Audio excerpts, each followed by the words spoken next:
Hello, this is Chris Jansen. Welcome to the End Evil podcast. It was a crazy year, 2020. I think everybody kind of was losing their mind one way or another. But if you're listening to this, you made it through. And they're making mistakes, and people are starting to awake. There is a science of human freedom. It's also a spiritual journey. A person under hypnosis will start to see that there's something wrong. Something is wrong. It's great that you know what you've come to know, but until there's an outlet for that information and you start creating and putting your creations out into the world to teach other people so that they can become as knowledgeable as you. Life. What is encouraging life is good. That which takes away from life and growth and creativity is not good.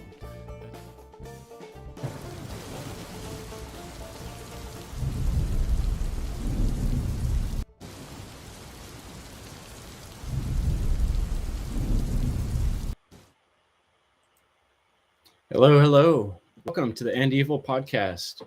This is Chris Jansen. Evil is the destruction of freedom. Glad you could make it. Thanks for joining me. This week I have a special guest with me, and we're going to have a great conversation. Joining with me today is Joanna Whitney. Thanks so much for joining me, Joanna. Good to see you. Yes, it's going to be fun, I can tell. Yeah. I met Joanna in Autonomy, and that was, at least a couple years ago. And then recently I was able to attend. Joanna's been running a cool class called Drawing Nature In, and that is something I was able to attend recently, and it was a really cool event for me to hang out with her on that. And so I asked her to come on the show with me and to talk about natural law and art. And so we're here together to have this conversation. So thanks for joining me, Joanna. Appreciate it. Thanks for asking. I look forward to it. Right now I'm trying to figure out how to make the screen so we could see both of us, and for some reason it doesn't want to work right, but it was working before. Yeah, I'll get it back on. But why don't you go ahead and start by telling us a little bit about the idea of this that you started. You and Woody originally started it, right? Drawing Nature In. Yes. How did that come about? Well, it came about because Richard Grove asked somebody to do an oil painting class on late night Q&A, and Woody and I both said we would do it, and we both happened to live in Colorado, so that was sort of synchronistic. So we started meeting every month. Well, it started out like once a month, I think, and then we decided to do something, so we started meeting every week and talking about natural law and talking about art. And we decided to do something simple, which would be just to teach a simple oil painting class. And we were going to do it at his mother's house because she has like a nice art studio, and it would be free to do it. And so we were going to do, we decided to do just a simple combination of the basics of drawing with paint and oil paint, because oil paint can be very intimidating to people. And we started doing that, and then we were basically giving away for free because neither one of us have an audience. But then Richard came down on us for that. So we went off the air for like a month, and we did a painting together, a collaborative painting together. And we prayed and asked for guidance before each time we would start collaborating. And we just asked for direction about what we were supposed to do together. And somehow we just came up with the idea that we would do like an art salon where people would be encouraged to do art with us, and we would discuss natural law. And we decided just to use the slides from Mark Passio's natural law seminar from Yale University in 2015, I think it was. We're just using the slides as our topics. And we just invite people to come on and do art with us for 3 hours on Monday night. We've been doing it for about, I don't know, maybe 2 months now. Awesome. Yeah, like I found it not just this last time with you guys, but in the past too. One thing I do is I hang out with my daughter sometimes on the phone and we just draw. And it's like it's really cool the state of mind you get in. You're semi distracted and semi focused at the same time, and it's a really cool state of mind. And I found myself getting into that, hanging out with you guys and doing that drawing class. So yeah, we'll talk a little bit more about that. But I guess my first question is like, okay, what originally got you inspired and excited about being an artist, or even being able to call yourself an artist? Be curious about the history of that. Well, I came from a very traumatic childhood, and I have natural artistic ability, so I just dove right into fantasy world of drawing and thinking about being somewhere else. And so that my parents saw that and they encouraged it. They encouraged me to pursue it. So they sent me to different art camps and things like that. And I just kept doing it. And I was terrible in school. I don't know. I mean, back then, who knows what they would diagnose me with now. I just was terrible in school and I just drew pictures all the time. And that's pretty much how I got through, because people, I guess the teachers could see that I had some talent. So I wasn't, whatever they thought, I was dumb or whatever they thought. So they passed me. I scraped by, and then I went to art school in New York City, um, and studied commercial art, which was a short-lived experience. Like after high school, that was like a college kind of Yeah, course. after high school, I went to the School of Visual Arts in New York City. Mm-hmm. And I was from California, so it was a big move. I could get away from the parents and go try out life in the Big Apple, which Oh in the wow. 80s was a lovely, it was in the 80s, it was so fantastic. It was a great place back then. Um, so yeah, I went to live there and went to art school, and I just never picked a career. I did a different major every year that I was there. But in the end, I became a fine artist. I mean, I graduated with a degree in illustration, but I just couldn't really.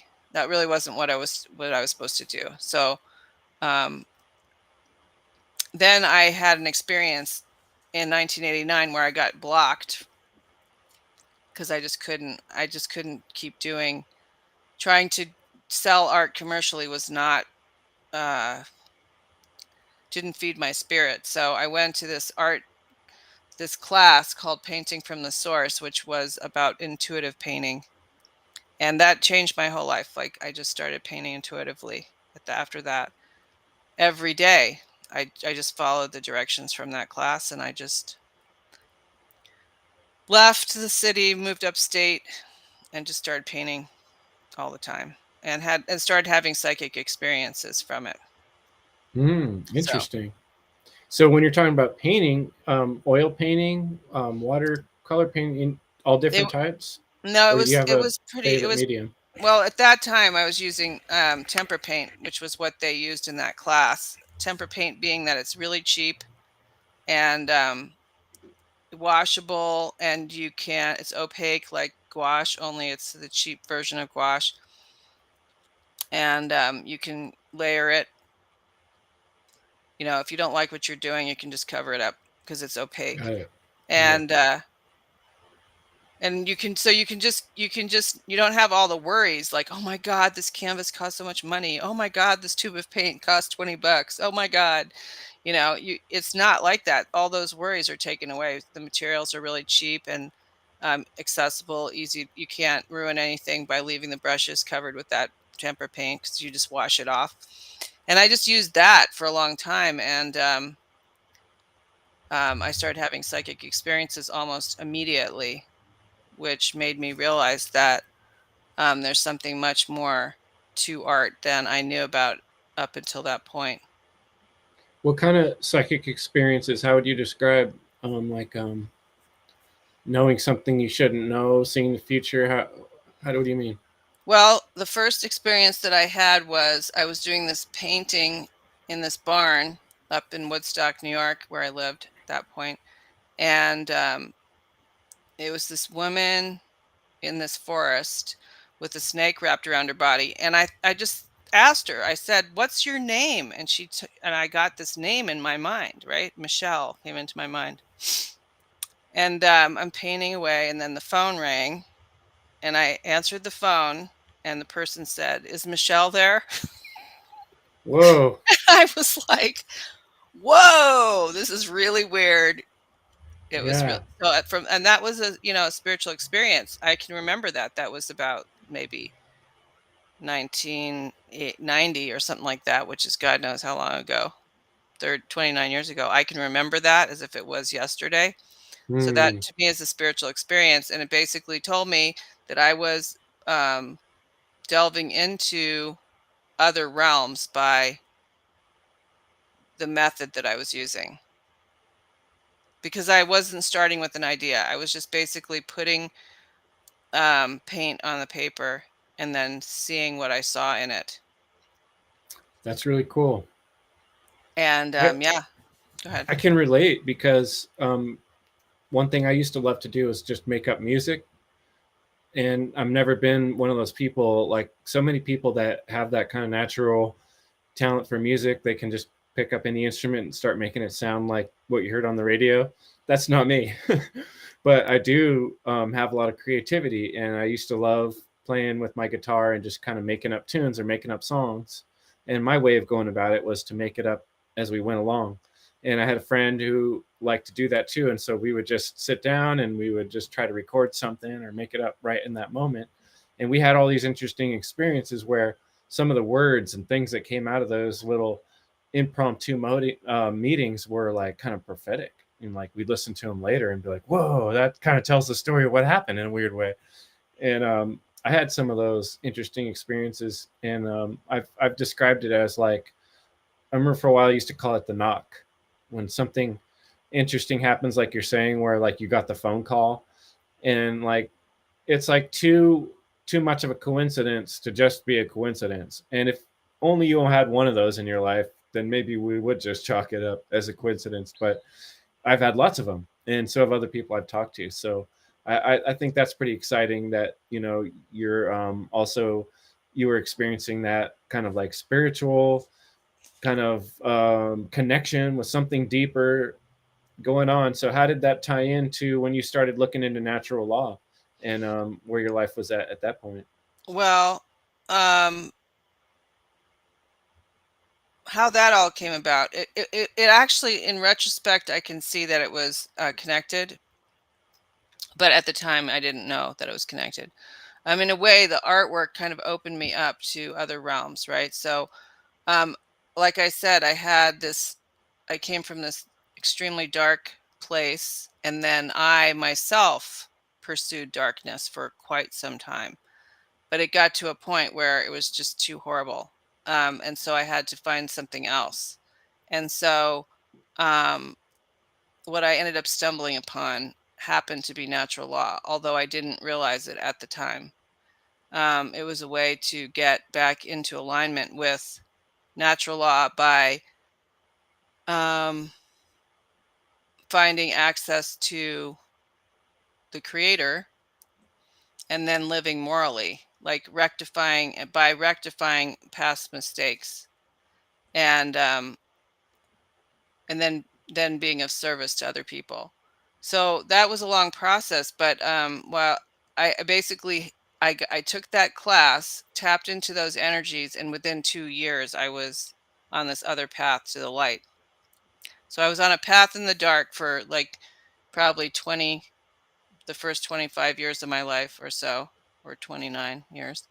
And then I took that intuitive painting class where I started painting differently. And then within a couple of years, I was on a path to the light, which was in alignment with natural law. And I experienced natural law. Like once I had made reparations for the harms I had caused people over the years, I literally was placed on a road where, only good things happened to me. I mean, life happens. Different things happen that are inescapable. But I was definitely experiencing that thing I had heard about where, you're always in the right place at the right time. And I would always have these great opportunities. And all I had to do was just keep living by natural law, if that makes sense. And I continue to do my artwork, of course. Was there like at that point when you took that class and started, like as you're saying, coming toward, finding the light, was there something that you had to bump up against yourself, to like a rock bottom kind of situation that, what was it that really made you realize like things are wrong, I need to change, or I'm Oh, it's wrong? just everything sucked. I Just mean, it all emotions, is that what yeah, oh yeah, like an emotions accumulation? and my, I was in a relationship that I think would have worked if I had been in a different place at the time, but I didn't like it, and so I left and caused a lot of drama. And I mean, I was doing things that I think people think are commonplace now, which is basically trying to get mine,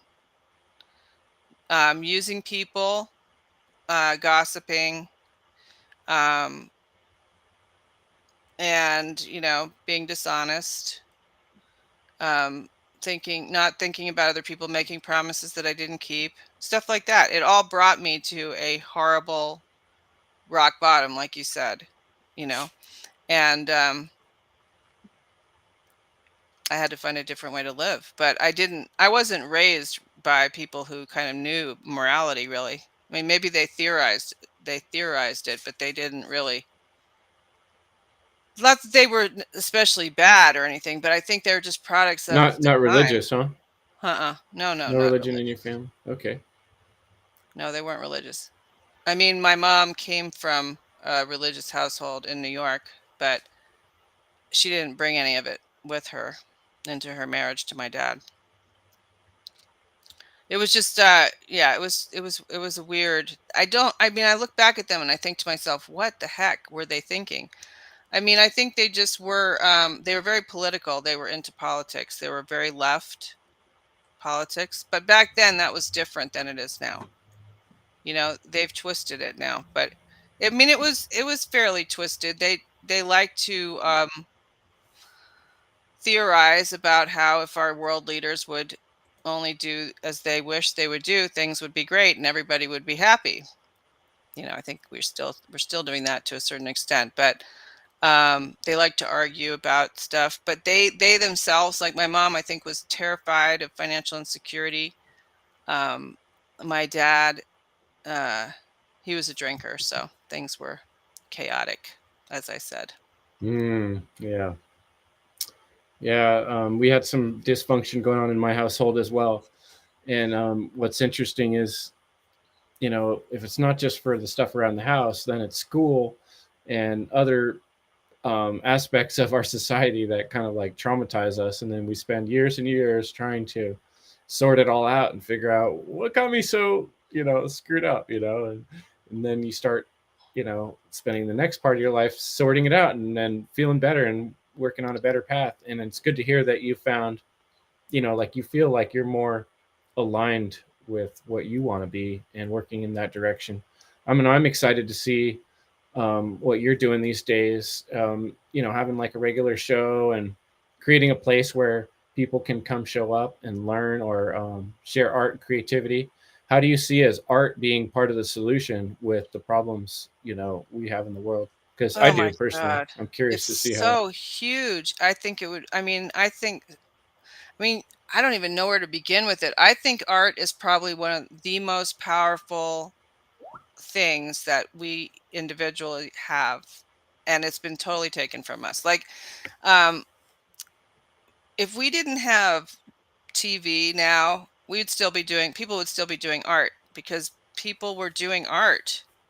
Um, like Jonathan mentioned the other day about the elite used to have these giant halls that they would invite an artist of the day to come and do a giant painting in their hall, and then they would sit in front of the painting and have an altered experience in front of the painting.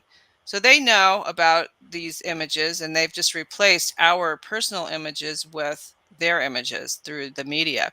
But before, there were these tools. That's what counted in the culture, was the artists would create the world that people saw or thought about with their images. And I mean, that's still available to each and every one of us today. Like, we could create our own imagery of our own personal connection with our creator, whatever that is for each person, which would be like a rock solid internal experience that we would never have to deviate from. And the experience of doing art would foster that.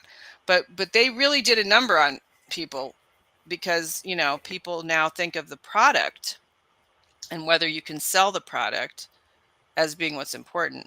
Whereas what the real power in art is the process of doing it. It doesn't really matter what the product is. The product is a totally different thing. It's like the shell of the experience that you had. And yeah, you can, do stuff with it, give it away, or sell it, or do whatever you want with it. But the point of it is that the process of doing art is an intimate conversation with the creator, because you are basically mimicking the creator. You're being a creator yourself when you're making something. Oh, I love that intimate conversation with the creator. That's that really hits home for me. I've felt this feeling so many times, like it's like little shivers coming up your spine, or um, even not necessarily doing art. I have experienced it, but even just walking through nature and being in a certain type of wavelength, I guess you could say, a certain place in the mind where there's just kind of things showing up, and then I'm like, wait, where'd those thoughts come from? Is that the trees talking to me or what? And I've experienced that, like we were describing, when you really get zoned into working on something artistic, while you're in that flow, that state, things just kind of show up in your mind. You get different feelings or thoughts, those oh wow moments happen. And so I think that's a fantastic way to encourage other people to do art. And then, like, if you approach it the way you're describing, not so focused on the outcome, then you can have a lot more fun doing it, because you're not, like, usually what holds people back, right? Like, oh, I'm no good at it. It's never going to be any good, right? Like those defeating thoughts, are Oh, what I I don't I think don't hold have the people right back, right? materials. I don't have the Yeah. right materials. Oh, I can't, No, I mean, you just pick up whatever you have on hand, and you can just doodle. Even doodling is enough. If you doodle, like, and I mean, then you can even start to um, take your doodles and focus on them and see what they're trying to tell you. I mean, that happened to me in 2011. I started to doodle because I was bored with what I was doing, and I was moving into something else. And then I discovered that from doodling, I could actually do psychic readings from the Mm, drawings. I actually do that now, but it's that's not pretty as cool. much. I don't do it like full time, because again, I don't want to make this into like a career, because if I attach it to the monetary system, for me, it will block me. I've found, probably because the monetary system is so evil with the Yeah, usury. that's a tricky thing. A lot of people I have discussions with wrestle with that problem, and that's something that you and I have both. Part of why we joined autonomy. I'd be kind of curious to hear you talk a little bit about autonomy. Speaking of Richard Grove, I think he might have been the person that filmed that natural law, or recorded it with Mark Passio, that impressed you so much and also impressed me. But like I've got a lot from Richard Grove's work too, and being in autonomy. And here's all these people that are working on this idea of um, working towards freedom and personal autonomy. And how do we do that in a system that is totally ruled by this evil, money grubbing, sorcery type of money? It's a tricky balance. So yeah, I'd be kind of curious to hear what you've learned through autonomy and how that affects your point of view. Well, I mean, I feel very fortunate that I'm working for someone else, that, I mean, for a long time I didn't understand the monetary system, but now that I understand that it's a Ponzi scheme, that, with the fact that we have interest that's being skimmed off of every dollar that's printed, that's what makes it evil. So there's no way of using this monetary system for good, really, except to tithe. I do try to tithe 10% of my income, because then what I'm saying is I'm not in the system, and I'm trying to help people who are putting the work out, putting the word out about truth, and I'm kind of defying the monetary system, which is one of lack and greed. And I'm saying, okay, I'm just going to trust that this is just a system that the creator is using right now, and I'm paid by the creator, so I'm not going to buy into this system. But at the same time, that's why I'm glad that I did get work, for Andy, because then I can just make my interactions in the monetary system with working for someone else, and then I can do my work, and I can decide if I'm going to charge for it or not. And then I can barter too. Like, I mean, I'm very interested in barter currency, and eventually just getting back to sharing, which is what I imagine we probably did before we were the alien human hybrid that we currently are. I'm guessing, when we were living in nature, because looking at nature, you see nature just gives you everything you need. It gives more. It gives abundance. It's just that, we've been living in this civilization for so long. It might be difficult for a lot of people to give that up. But so yeah, autonomy for me was,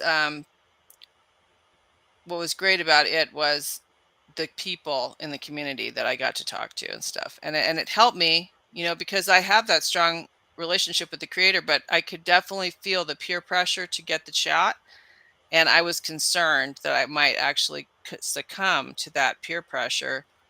But having that community of people that I could talk to, it was just so fantastic, because every day I would, come back and say what horrible things happened to me out there in the world, and I was able to get support. And so then I just I was able to stick with my inclination to stay a pure blood. But I mean, in terms of like work, I mean, I already know to be a super good employee and be loyal and work extra hard and be honest and show up on time and go the extra mile and give more than you receive. I knew all that, but the thing about it was that what I've noticed, and you may have noticed this, if you do that now in the mainstream, they'll just take advantage of you. It's not a value that is looked upon anymore as value, Yeah, unless you have your own business. it does seem like in many ways the odds are stacked against anyone who wants to do things in an honest, caring way, and that. Um, but that being said, I have seen honest people that manage to do well or fairly well for themselves. And I agree with you on the one hand that the monetary system is evil in its current form. Nevertheless, we still have to survive. And if we want to get the word out about truth and freedom, what I kept bumping up against, if I want to be effective at that, I have to have the tools to do that, to reach people, to get out there, which means being able to like buy a microphone or, get this computer working, all these things. So it does take funds. And, I've learned a lot from the community I've met online, that there's a lot of ways we can start trading with each other and providing value online or in person, and then just kind of like work more within the field of people that are into freedom too. But anyway, that's a great topic to go on more about, but I got a little waylaid because I'm distracted because I started thinking about what you were talking about, and I'm curious now. Like, what were the things that I get the feeling you're always kind of a skeptical person, right? Like, but what were the things that actually drove you? Because I could tell you don't want to be part of government. We agree on a lot of these things, that we don't want to be part of a lot of the systems of society. What were the things that really woke you up to how sinister the problems are in the world? Were there specific events Oh or yeah. I know it was before 2020 when you realized there were problems, right? Yeah, I had a close friend who died, and he worked for Cantor Fitzgerald in the World Trade Center, and he died at 9/11. So that Oh wow. made me wake So up from day one, were abruptly. you asking questions, or did it take a while to sink in? Well, I was in New York at the time. I was upstate New York, but the weird thing was we had had a funeral on September 10th, and everybody was in town for the funeral. And it was like a big deal, the guy who passed away. And so then the next day was September 11th. And so Wow. everybody was in town. And people came up from the city and brought this news. It was so intense. It was so weird. And I thought, and I didn't have TV at the time.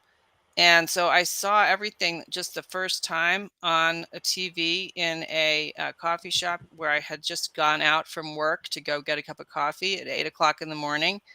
And so I saw everything, the fresh, accurate footage of what went down. And and then I saw it change. Like, I saw them change it because I wasn't watching it all day long every day. I saw it change, and I was like, "What the hell?" And then also that was the same year that that Al Gore got the broken Chad voting nightmare thing. Remember? Yeah, I remember that well. And Yeah.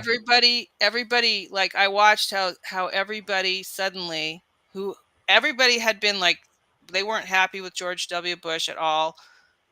They were fighting it, and then suddenly after 9/11, everybody was like, "Yes, they were all behind Bush. Go and kick some ass in Iraq," or whatever, and I was like, "Wow, that's really, that was convenient.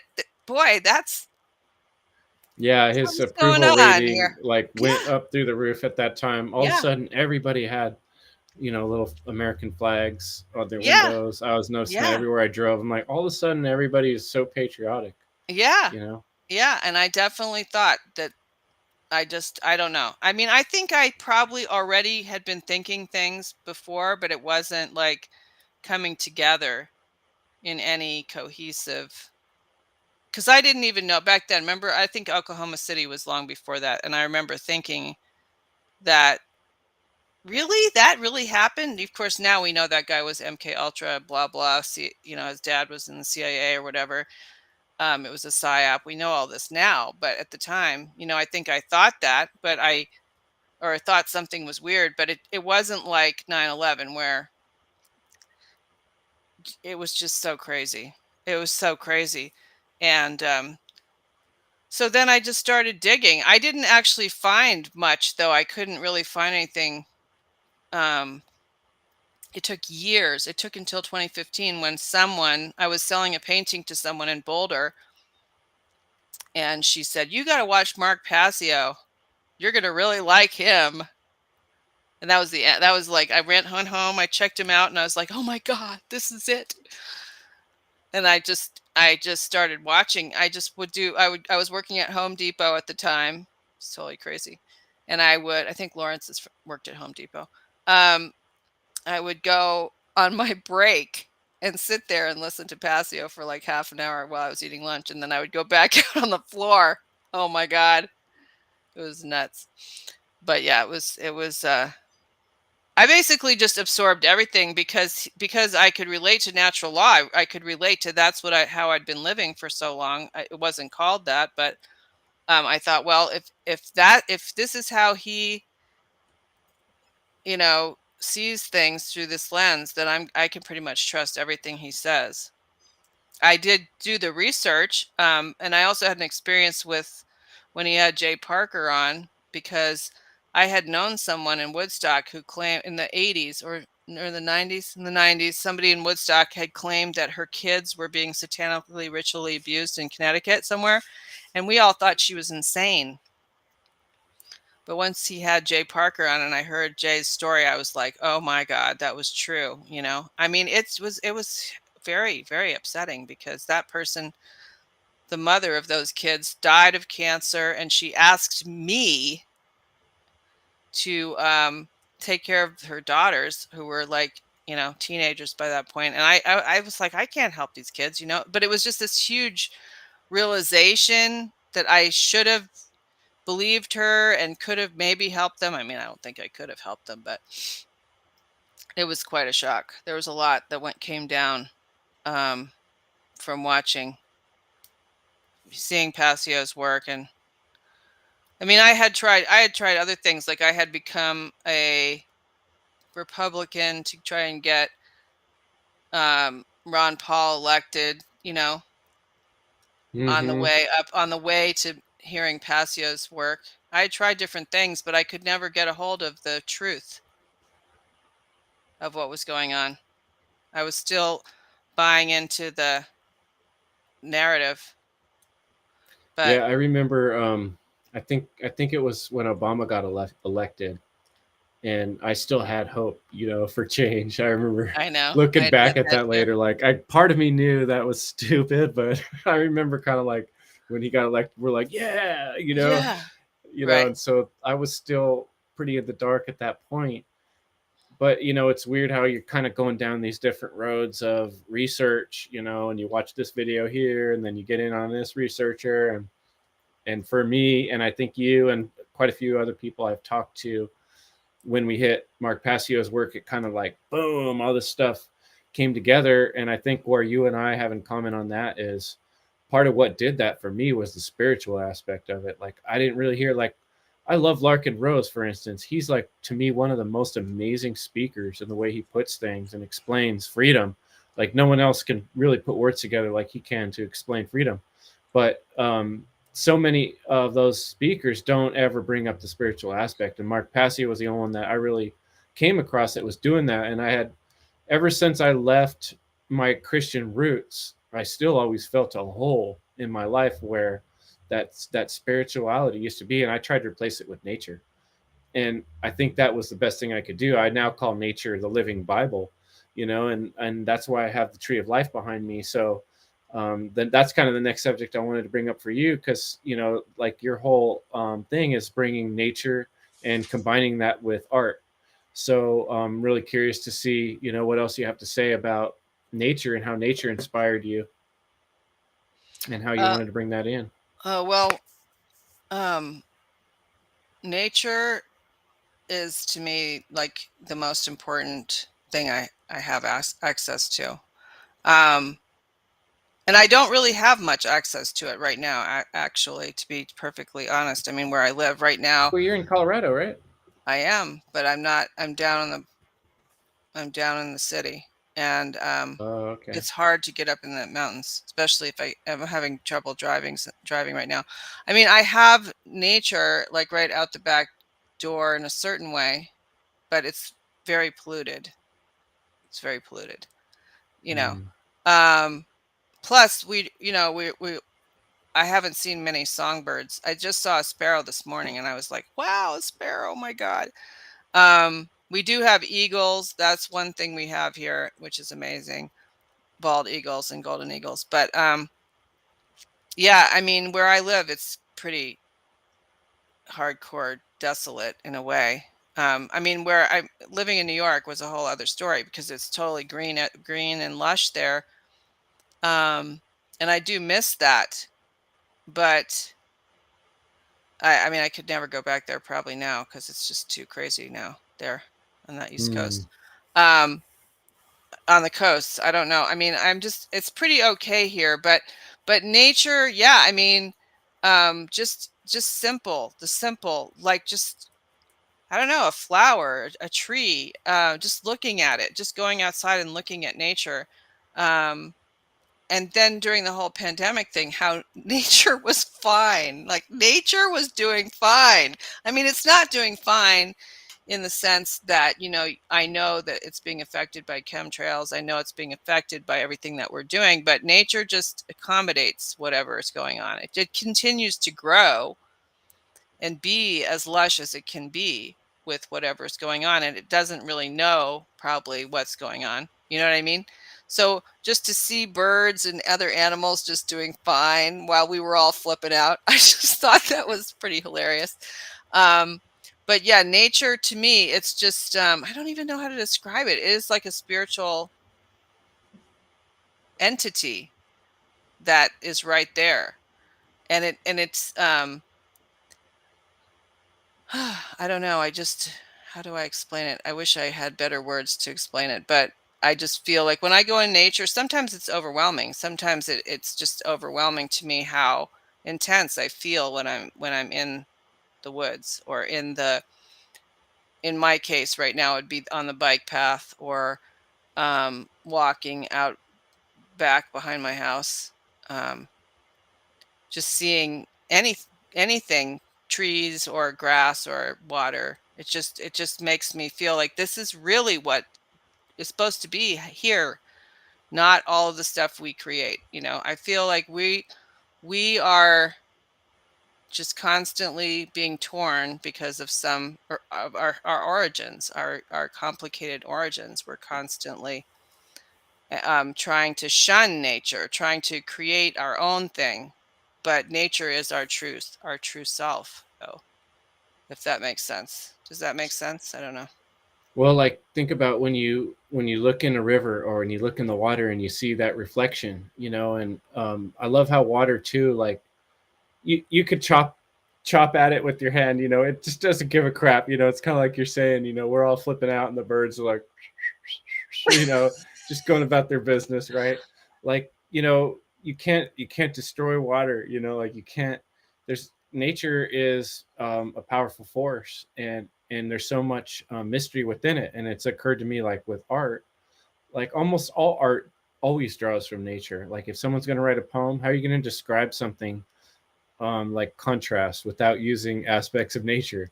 If you're trying to think of a metaphor, like what else could you use but nature? I mean, stories, yeah, but it's just like the most basic um, thing we have around us to understand reality. It's like I really think like we're supposed to be here more like people to protect and care for nature. But what happened in ancient history to create this situation where we're like coming from this point of view that we're here to devour it and that's here to feed us? I don't know.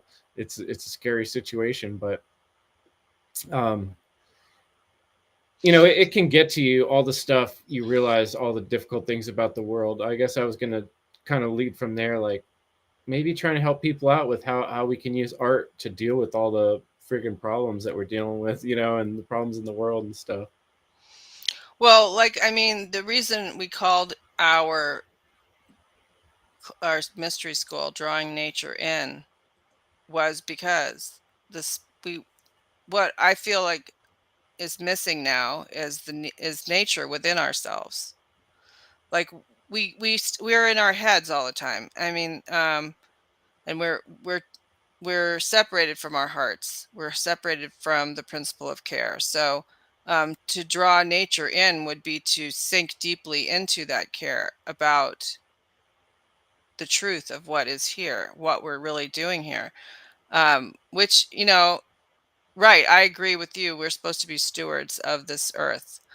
But we could start with just being kind to one another and helpful to one another. That would be the first place to start, these days, just to get back to that, get back to the community. Um, they did a great job of dividing us and destroying communities in this last run of things that they were up to just get back to that. And so, yeah, so to me, art is a form of meditation where I can go deeply into nature. Nature is right here, right here, right here. Nature. Yes, there's nature outside, but there's nature right here, and I can go into it if I do art, I feel. And music, like you said, I'm not a musician, so I don't do it. But I mean, when I did my master's degree, it was the integrated electronic art master's, and I did music, and I had that same kind of experience. I was able to get in the zone and do all kinds of crazy stuff with music and visual art and video and all kinds of things. It doesn't matter what the medium is. What matters is that I try to go sink down into my heart and tune in to the nature within me and without, and then create something. And if we could get back to that, I think we could. First of all, like if you're tuned in to your heart, there's no way I don't think you would go get the jab. If you were, I mean, yeah, peer pressure is very strong, and I know someone in California who um, really was strong for a long time, and then she just like walked into a jab clinic and got jabbed and called me up and said I got jabbed, and I was like, oh my god. So to me, the problem with that would be a lack of community. So the combination of getting back into yourself through art or music, or there's so many other ways too. Cooking is a way, but I mean, I think that's a little bit separated from what I'm talking about. And then getting into community, getting into the freedom community in your area, or starting a freedom community and getting together with other people. I think these are kind of inseparable in a way, I mean, I don't want to be, I am an extrovert, so I'm not the type of person who's going to just sit in my house and do art all day long. I would sit there and do art, and then I would go out into the world and be with my community and talk with them and hang with them, and maybe give my art to them, give gifts, give it away.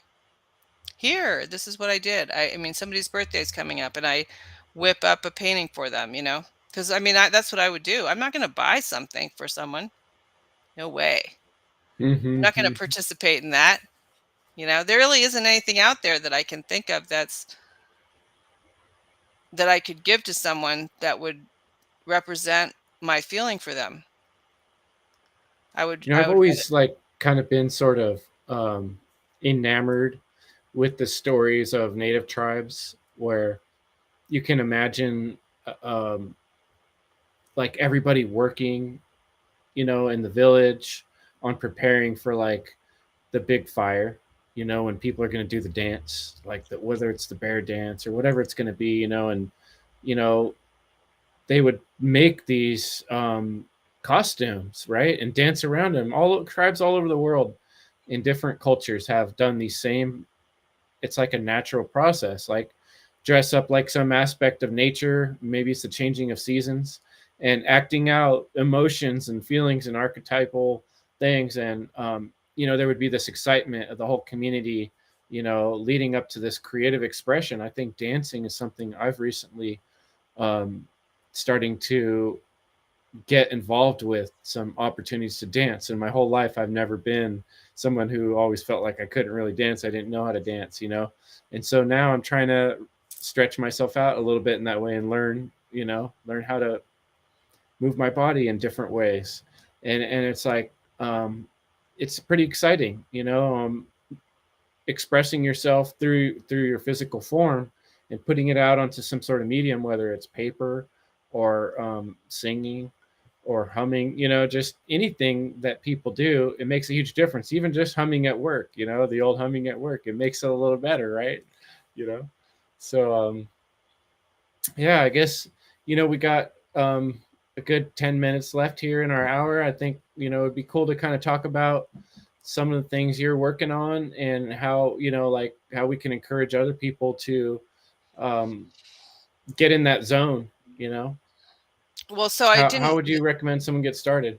I didn't mention this, and this is kind of important. The reason that we in our school start out with fundamentals is because if you know how to draw using your eye hand coordination, then when you go to approach um, an intuitive painting or something like that, you see more because you've been trained. Your eye's been trained to see more. So that's what in our school, what we do is we teach the fundamentals of drawing and painting, and then we teach intuitive painting, which will lead you to whatever your path is. You know, I believe you can find whatever it is you're looking for if you will tap into that source.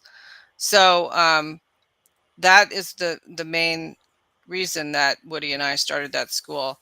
Um, and what we're working on right now in the podcast that we're doing on Monday night is we're doing a big show in Pueblo, Colorado, in July with a guy that was on Richard Grove's list, but he didn't do autonomy. And Richard told me about him when I first had my first call with him. And I called the guy up, and he's a truther like me. And so he decided to do a truth show. And so he's got an enormous gallery in Pueblo, and we're working on pieces for that show right now while we're doing our discussing natural law. Because I mean, I didn't get into this. I mean, these are the kinds of topics you could talk about forever. But when you do art and talk, the art is much better because it's not your left brain is busy talking and your right brain is free. And I believe your right brain is connected to your subconscious, so you take all these risks that you wouldn't normally take if you have your whole mind present. So we talk about natural law, which is our favorite topic, and we do art. And so the art just like is way beyond what we would normally be able to accomplish in a 3-hour stint.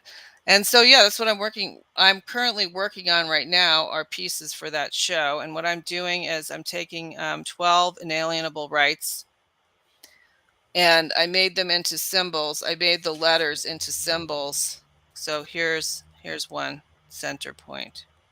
Ooh. And it's on the flower of life. Yeah, I use the flower of life on all of them. Yeah. And you see the symbol in the center. And this one, this sigil, it's a sigil which is made of the letters of the phrase, which is that I have the inalienable right to keep the fruit of my labor. And it's embedded in this flower of life pattern. And then I'm going to, I made this sculpture to go around it. Cool. And I'm basically, I mean, it's kind of weird. It's kind of this one particularly is weird. This is a really weird one. I'm going to paint it. It's basically made of cardboard and paper clay. It's really strange. I would never make something like, I mean, this is so outside. That's what I mean. It's like, I don't even know who's making it anymore. These things. You're channeling something from another dimension. I always feel that way. You know, I just tried to do something fun that wasn't going to bother me because, you know, that I wasn't going to get too perfectionistic over. Oh my God, the hand is, you know, I didn't want to get into that. I just want to have fun. Yeah. And not think about it, because that's the whole point, really. You know, I think is to just have fun and create whatever. And it's not even the product that is important. What's important is the process that I was in when I was making them. And Yeah. and that's going to be pretty hard for people, I think, to accept, because we're so product oriented, and we're living in fear of financial insecurity all the time. And so we don't want to spend any time on anything that's not going to, you know, potentially bring us some cash, right? I mean, I think that's pretty much, I think I can say that. Yeah, it's a pretty common thing, you know. I always tell the story of a high school class where the teacher had a poster on the wall that had this 3-car garage, and it said justification for education. You know, and that just drove me nuts. And it made me realize that what they're teaching here, what they're selling, isn't really what I'm out for in this life. You know, I'm out for an experience. You know, I'm for the not just the materialistic world. You know, I mean, that's just what we're seeing on the outside. That's really not the main game that's going on here. And I was pretty aware of that at a young age in high school. And just keep coming back to it in life. You try to ignore it, and it's just going to show up again. In problems if you don't um, start finding a way to find what you're really here for and what's in your heart, right? And I think what you're saying is one way to get at that information is to focus on something artistic, some artistic expression. And when you get in that zone and when you focus, you start it just starts showing up, right? You start finding the answers, or you start discovering. Yeah, I mean, and the other thing I failed to mention, there's so many things I didn't bring up in it. I just can't believe it, but whatever. It's only an hour. Is in when you're learning to draw, you draw from nature. You draw flowers, you draw your hand, you draw crumpled up piece of paper, but a lot of times you can just go outside and draw outside. And then you really are looking closely at nature. And that's amazing. It's an amazing experience. When you look closely at nature, it's like, what what was I worried about? It's like, shouldn't I be doing this more often, looking closely at nature, because nature is so amazing. The closer you look and the harder you look, the more amazing it is. And so when you have that experience, when I have the experience of when I'm actually drawing from nature, I'm pulling that into myself. I'm pulling that energy of nature into myself. And it has long-term benefits that you may not experience in the moment, but you'll experience it later. Like, you'll have an intuitive thought that you normally wouldn't have, or you'll be quieter. You'll be mentally quieter than normal. And that mental quietness will allow you to hear the still small voice within, which is telling you, the truth about what you need to do next or whatever. And I just think we just get so separated from that in this culture. So, Well, I still have here my picture from oh yeah, this is a Monday. good one too. It needs a lot more I liked it. color, but this was my drawing nature in. Yeah, it's really neat. Yeah, it's And are kind you of like telling me you never do art? You do art. You're definitely. I doodle constantly. Like, okay, this is my little piece of paper under my pen. It's like, Oh yeah, this is amazing. I'm constantly doodling. And I used to get in trouble in school because I realized, kind of like you're saying, I could listen a lot better if I was drawing. And like, I love drawing. When I do that, when I doodle, I generally do like mountains and suns and moons, and I try to draw trees. I constantly try to draw trees, but I still need a lot of work on my trees. But I really enjoy it, and sometimes I look through my notes, and there's all these cool doodles. And what's weird is the little doodles help me remember things from the notes too. I'll like associate my mind with that little screwed up picture of a tree I did next to a conversation I had with Joanna and Woody or something. You know what I mean? And it'll like really stick it in my head. So I mean, I always draw, but like, I think chatting with you and coming to your class last week was a good recommendation, that reminder that I need to do it like as a regular thing more often. And I really miss playing my guitar, and I've been trying to kick myself and get back on that too. So that's just right now is a good time to encourage anybody out there to work on your artistic skills, or your whatever it is that you need to be working on. You the listener know. So yeah. Any other recommendation or Well, I overall mean, conclusions you want to throw out there, Joanne? sure. I mean, the Before we thing is close up? to try to get someone to do it. You can use drawing for manifestation as well. If you get into it, you can use it to manifest. And I mean, the thing is, I always feel like I have to sell it to people. But the thing is that it's not just making pretty pictures. It really is tapping into the truth of your heart, and you can use the visual imagery as part of the concentration tool that people would need in order to manifest things that they want in their lives. So these are a certain type of skill that has been kind of eradicated from our learning our education system. So I just encourage people to get into it. What about someone who says, "Oh, I'm no good at drawing. I'm no good at art."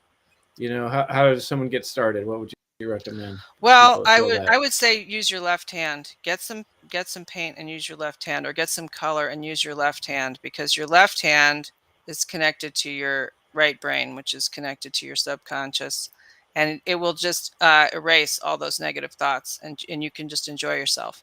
Then once you've done a bit, once you've put a bunch of stuff on paper, then you can switch back to your right hand and use your right hand to you know finesse it. But Huh. the right hand is only for detail. Wow, that's a cool idea. I've never really heard anybody. I just read recently that if you breathe through your left nostril, that's supposed to be lighting up your right brain too. So maybe draw with your left hand and breathe through your left nostril. But here's another game I've always played with my kids. We just get 2 colors of pen or 2 colors of highlighter and just start with a blank paper and have someone just make a squiggle. And then the other person kind of like add something to it. And then you hand it back and forth and you keep adding stuff and something really cool comes out of it every time. And it's like a great game to play with kids. If you got kids and you don't feel like you're good at drawing, you don't have to be good at drawing. It's just making squiggles and little eyeballs or whatever comes into your head, and just draw whatever, hand it to the other person and go back and forth, and you'll be amazed what will come out of it. Exactly. And just don't do it just one time. Do it every day for 2 weeks and see. Then you can make an assessment. Right on. Well, thanks so much for coming today, Joanna, and bringing your light and your inspiration for people. I recommend people check out drawingnaturein.com. And Monday night, you can join Joanna and Woody and make something new, get inspired. So I guess they That would can be find great. how to get to the class through Drawing Nature In, right? Yes, they can. Excellent. Well, yeah, I'm going to try to make it again next Monday if I can. That would be great. We'd love to have you. Because I enjoyed it. So yeah, right on. Well, I'm looking forward to going and getting myself some dinner now. So we'll call it a night, and hopefully we'll get you on another time. But it's been a great talk. Thanks, Joanna. That was Appreciate super fun. Thank you. it. Thanks a lot. All right. Have a great night. You too. All right. Let's see if I can push the right button. Did this wrong last time.